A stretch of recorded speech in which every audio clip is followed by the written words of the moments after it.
அண்மை செய்தி, வீட்டில் இருந்தாலும் வெளியில் போனாலும் பெண்கள் வேட்டையாடப்படுகிறார்கள் என நயினார் நாகேந்திரன் கண்டனம் தெரிவித்திருக்கிறார். மேலும் விவரங்களோடு இணைகிறார் செய்தியாளர் லதா. வணக்கம் லதா, விவரங்கள். வணக்கம்.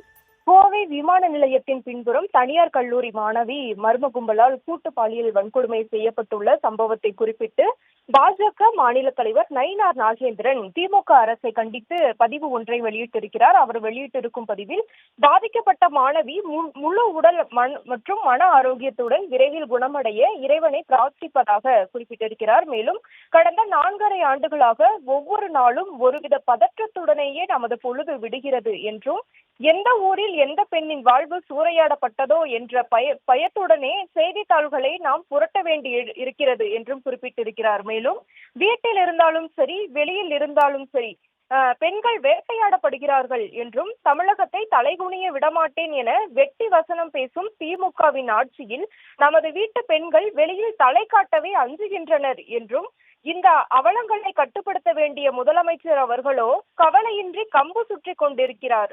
இதுதான் நாடு போற்றும் நல்லாட்சியின் லட்சணமா என்றும் நயினார் நாகேந்திரன் முதலமைச்சரை நோக்கி இந்த கேள்வியை எழுப்பியிருக்கிறார். விவரங்களுக்கு நன்றி லதா.